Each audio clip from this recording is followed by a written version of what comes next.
Friends, आज के इस वीडियो में मैंने पैसिव वॉइस के हिंदी वाक्यों को इंग्लिश वाक्यों में ट्रांसलेट करने के बारे में चर्चा किया है।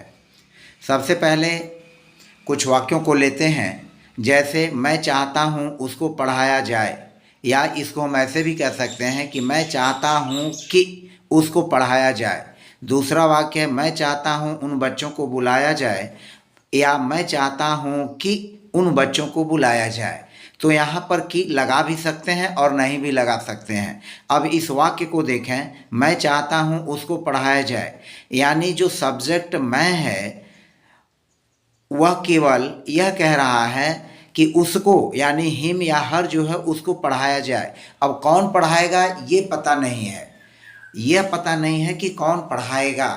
तो इस तरह के वाक्यों की जो स्ट्रक्चर होती है वह पैसिव वॉइस होती है, प्लस सब्जंक्टिव मूड या इनडायरेक्ट डिजायर को दर्शाता है। सभी वाक्य जो होंगे इस तरह के पैसिव वॉइस में रहेंगे। इनका जो अनुवाद होता है वह सब्जेक्ट और सब्जेक्ट के नंबर और टेंस के हिसाब से हम वांट्स या वांटेड का प्रयोग करेंगे। उसके बाद ऑब्जेक्ट का यूज कर लेंगे और फिर टू बी और फिर वर्ब की थर्ड फॉर्म का यूज करेंगे। अब यहाँ पर देखें, जैसे पहला वाक्य है मैं चाहता हूँ कि उसको पढ़ाया जाए। अब इस वाक्य में जो सब्जेक्ट है वह है आई, तो सब्जेक्ट की जगह यहाँ सब्जेक्ट की जगह आई रखेंगे, और चूंकि आई के साथ यहाँ पर वांट लगेगा क्योंकि यहाँ पर चाहता हूँ है। अगर चाहता था रहता तो हम वांटेड का प्रयोग करते। तो मैं चाहता हूँ तो आई वांट, यहाँ वांट का यूज करेंगे, आई वांट। और उसके बाद ऑब्जेक्ट कौन है, यहाँ पर हिम है, हिम या हर कोई एक लिख सकते हैं। तो आई वांट हिम और फिर टू बी, और जो वर्ब हमारा टीच है तो टीच का थर्ड फॉर्म हो जाएगा यानी पास्ट पार्टिसिपल हो जाएगा टाट। तो इस तरह से हम इन वाक्यों को बनाएंगे। अब यहाँ पर देखें, इसको हम लिखेंगे आई वांट, और यहाँ पर चाहे या तो हिम लिखें या तो हर लिखें, किसी एक का यूज कर सकते हैं। तो आई वांट हिम या हर, और फिर हो जाएगा to be, I want him to be, और फिर टीच, जो यह वर्ब है तो टीच का थर्ड फॉर्म हो जाएगा टाट। तो I want him to be taught, मैं चाहता हूँ कि उसे पढ़ाया जाए। दूसरा वाक्य है मैं चाहता हूँ उन बच्चों को बुलाया जाए। दूसरा वाक्य मैं चाहता हूँ कि उन बच्चों को बुलाया जाए, तो यहाँ पर सब्जेक्ट है आई के बाद चाहता हूँ तो वांट का यूज करेंगे, क्योंकि आई के साथ यहाँ वांट ही होगा, वांट्स या वांटेड का प्रयोग नहीं होगा। तो आई वांट, मैं चाहता हूँ, क्या किनको चाहता हूँ, उन बच्चों को, दोज चिल्ड्रन। तो आई वांट दोज चिल्ड्रन, अब यह दोज चिल्ड्रन ऑब्जेक्ट है, तो सब्जेक्ट हुआ, फिर वर्ब हुआ, और सब्जेक्ट के बाद वर्ब, और वर्ब के बाद दोज चिल्ड्रन हुआ ऑब्जेक्ट, और फिर टू बी का यूज हुआ। तो आई वांट दो चिल्ड्रन टू बी, और फिर बुलाया जाए, तो बुलाया जाए जो हो जाएगा कॉल्ड, यह हो जाएगा called. I want those children to be called. तीसरा वाक्य है मैं चाहता हूँ खिलाड़ी का सम्मान किया जाए, तो यहाँ पर हो जाएगा आई वांट द प्लेयर, और फिर हो जाएगा to be, I want the player to be honoured, to be honoured, यह हो गया I want the player to be honoured. वह चाहता था कि राधा को एक उपहार दिया जाए। अब यहाँ पर सब्जेक्ट है वह, तो सबसे पहले हम लिखेंगे ही, और ही के बाद चाहता था, तो चाहता था को लिखेंगे वांटेड, क्योंकि यहाँ पर पास्ट इंडेफिनिट है। तो ही वांटेड, किसको चाहता था, राधा को, यह ऑब्जेक्ट हो गया, तो यह हो जाएगा ऑब्जेक्ट, ही वांटेड राधा, और फिर हो जाएगा टू बी, और दिया जाए तो गिव का थर्ड फॉर्म हो जाएगा given, he wanted Radha to be given, और क्या, अ गिफ्ट, एक उपहार, तो यहाँ हो जाएगा a gift, he wanted Radha to be given a gift. फिर नेक्स्ट सेंटेंस है मैं चाहता हूँ कि कमरे को साफ किया जाए, तो यहाँ पर अगेन होगा सब्जेक्ट आई, और वांट हो जाएगा चाहता हूँ, आई वांट, और कमरे को ऑब्जेक्ट हुआ, तो I want the room, I want the room साफ किया जाए, तो यह हो जाएगा टू बी, और क्लीन का थर्ड फॉर्म हो जाएगा क्लीन्ड। तो I want the room to be clean, ये मैं चाहता हूँ कि सभी छात्रों को पुरस्कार दिया जाए। तो I want all the students, यहाँ पर आल के बाद द का यूज अवश्य होगा। तो I want all the students to be awarded, to be awarded, पुरस्कार दिया जाए तो पुरस्कार के लिए लिखेंगे awarded. I want all the students to be awarded. 7वां वाक्य है, मैं चाहता था कि उस पत्र को तुरंत भेजा जाए।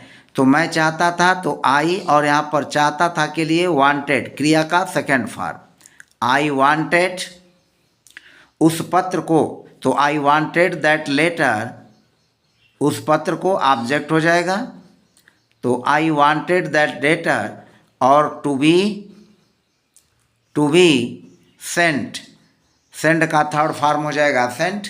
आई wanted that letter to be sent, to be sent तुरंत भेजा जाए तो इमीडिएटली या at once, to be sent at once, तुरंत भेजा जाए एट वंस। और एट वंस की जगह आप इमीडिएटली का भी यूज कर सकते हैं, तो यह हो जाएगा इमीडिएटली, इमीडिएटली।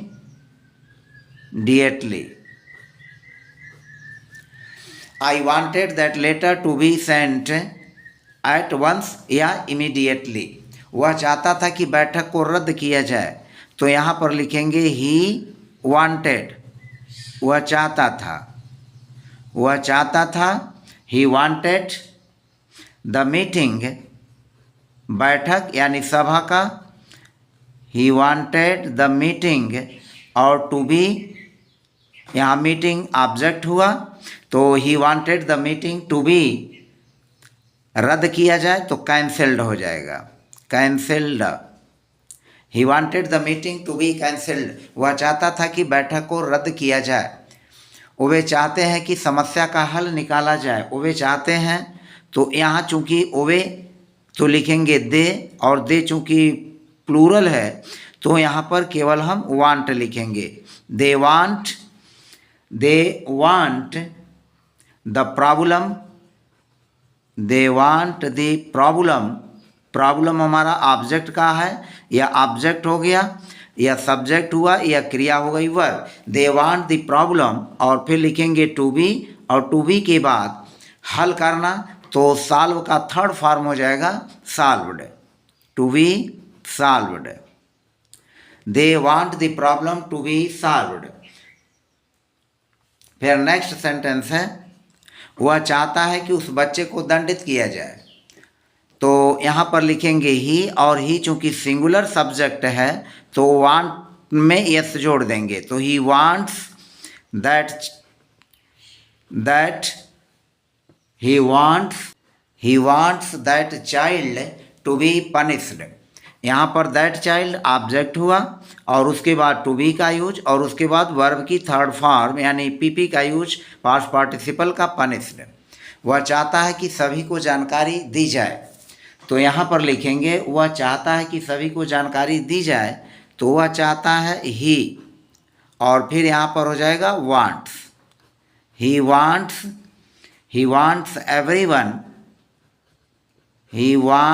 एवरीवन, और फिर टू बी और जानकारी दी जाए तो इन्फॉर्म, और इन्फॉर्म की थर्ड फॉर्म हो जाएगी informed. He wants everyone to be informed, तो ही सब्जेक्ट, वांट्स वर्ब और एवरीवन यह ऑब्जेक्ट हुआ, यही हमारा ऑब्जेक्ट है, और फिर उसके बाद टू बी और इन्फॉर्म क्रिया का थर्ड फॉर्म। मैं चाहता हूँ कि रिपोर्ट को तैयार किया जाए, तो आई वांट मैं चाहता हूँ, आई वांट द रिपोर्ट, यहाँ पर हो जाएगा I want the report, report हमारा ऑब्जेक्ट है, I want the report to be और फिर तैयार किया जाए तो प्रिपेयर्ड हो जाएगा, prepared. I want the report to be prepared.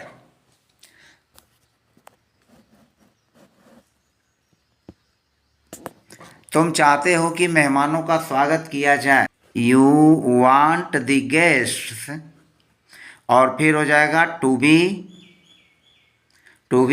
Welcomed.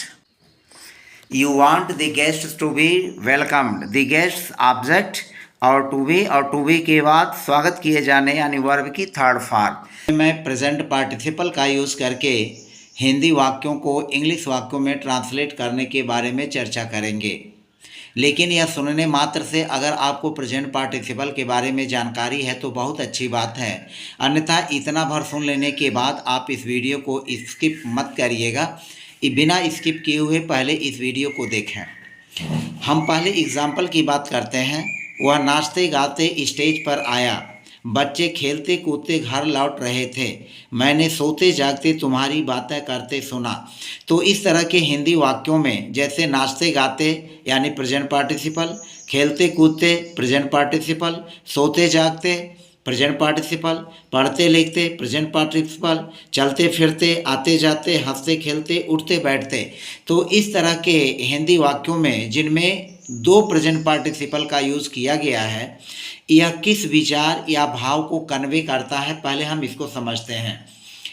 इस तरह के हिंदी वाक्य जो कॉमन ग्रामेटिकल कंस्ट्रक्शन को बताते हैं, ध्यान दें, कॉमन ग्रामेटिकल कंस्ट्रक्शन को बताते हैं और इनका हम यूज जो करते हैं रीडुप्लीकेशन में करते हैं। रीडुप्लीकेशन, बात को समझें, रीडुप्लीकेशन। अब रीडुप्लीकेशन का मतलब क्या हुआ?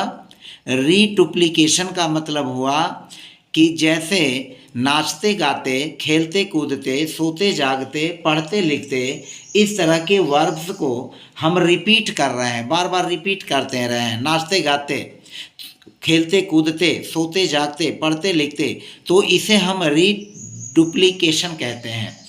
और इस तरह के वाक्य जो है सिमुल्टेनियस एक्शंस या कंटिन्यूअस एक्शंस या कंटिन्यूअस स्टेट्स को दर्शाते हैं। कहने का मतलब कि इस तरह के वाक्य बताते हैं कि कोई काम जो है वो चल रहा है और चलते चलते उस काम के चलते चलते जो कंटिन्यूअस काम हो रहा है, जो कंटिन्यूअस स्टेट्स है, उसके साथ साथ एक दूसरी भी घटना घट रही है। तो आइए हम एग्जाम्पल के माध्यम से इन चीज़ों को और क्लियरली समझते हैं। जैसे वह नाचते गाते स्टेज पर आया, अब नाचते गाते यह कंटिन्यूअस एक एक्शन है और फिर स्टेज पर जो आने की क्रिया है यह भी एक एक्शन है, यानी इसमें दो तीन एक्शंस हैं, नाचना एक्शन, गाना एक्शन और आना एक्शन। तो इस तरह के हिंदी सेंटेंसेज को बनाने के लिए हम यूज करेंगे प्रेजेंट पार्टिसिपल डबल रूप में। तो वह नाचते गाते स्टेज पर आया, तो सबसे पहले वह आया तो ही, और उसके बाद लिखेंगे कैम, ही कैम, वह आया, कहाँ आया? On to the stage, he came on to the stage, he came on to the stage, वह स्टेज पर आया, कैसे? नाचते गाते, तो नाचते होगा जाएगा डांसिंग और गाते हो जाएगा सिंगिंग, तो dancing and singing, dancing and singing.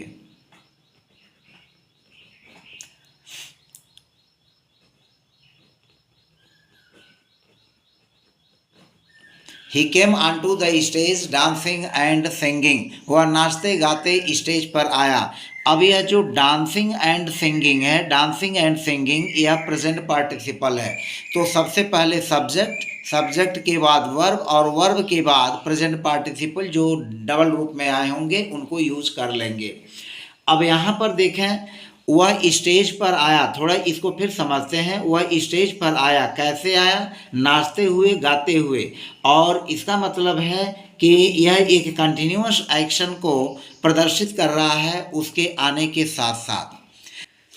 तो दूसरा वाक्य है, बच्चे खेलते कूदते घर लौट रहे थे, तो द चिल्ड्रन सब्जेक्ट हुआ, वर रिटर्निंग प्रेजेंट कंटिन्यूअस टेंस का वाक्य है, तो द चिल्ड्रन वर रिटर्निंग, बच्चे लौट रहे थे, घर लौट रहे थे, खेलते कूदते, तो प्लेइंग एंड जंपिंग, खेलते कूदते। मैंने सोते जागते तुम्हारी बातें करते सुना, आई हर्ड यू टॉकिंग, और फिर उसके बाद तब लिखेंगे while sleeping and waking, sleeping सोते, एंड वेकिंग जागते। Sleeping and waking. I heard you talking while sleeping and waking, यानी जब मैं सो रहा था या जाग रहा था, सोते जागते, उस समय मैंने तुम्हारी बातों को सुना। यहाँ पर यह ध्यान में रखिएगा कि जो नाचते गाते खेलते कूदते सोते जागते, इन वाक्यों में कुछ ऐसे भी वर्ड्स होंगे जिनके लिए हम जो स्लीपिंग एंड वेकिंग जैसे है तो एंड की जगह हम आर का भी यूज़ करते हैं। वह कंडीशन अलग होती है कि जब हम एंड की जगह आर का कब यूज़ करते हैं। वह पढ़ते लिखते ही बड़ा हुआ, वह पढ़ते लिखते ही बड़ा हुआ, तो ही ग्रीव अप रीडिंग, पढ़ते, he grew up reading and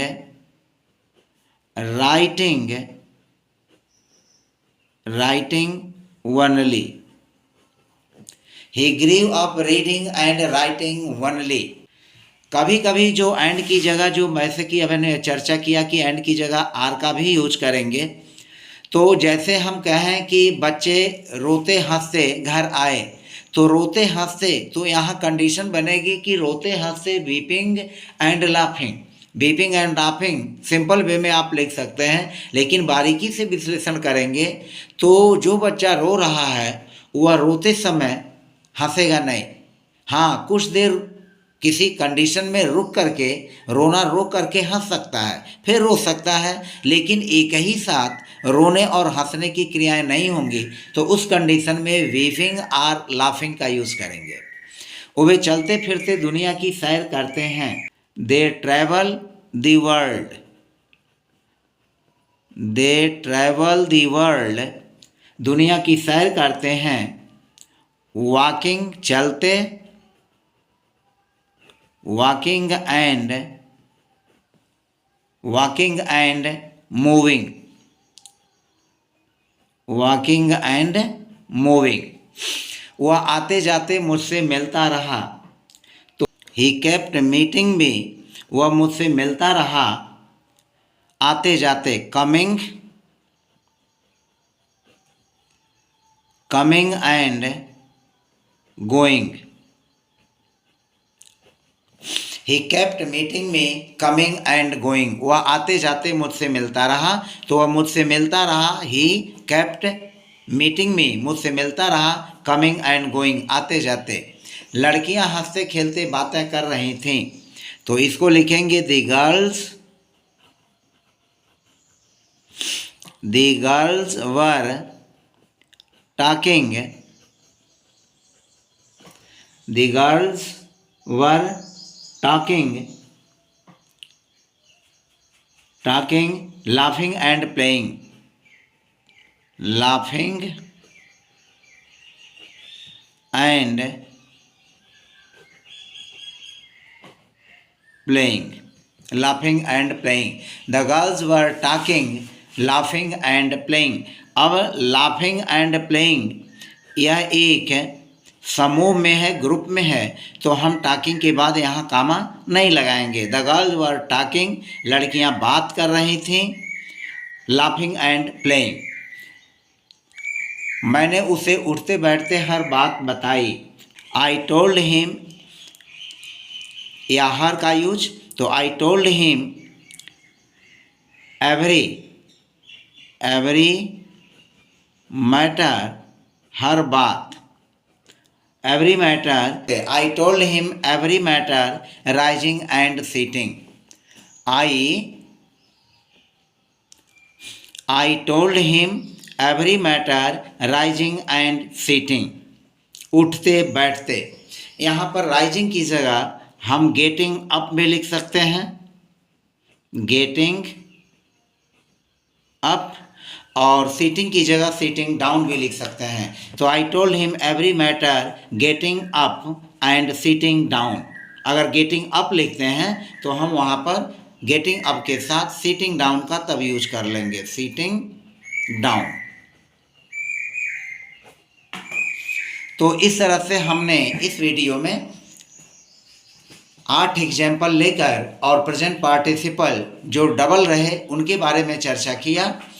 तो मिलते हैं नेक्स्ट वीडियो में। यदि आप मेरे चैनल पर नए हैं तो प्लीज़ चैनल को सब्सक्राइब और बेल आइकन को हिट करना न भूलें। Thank you.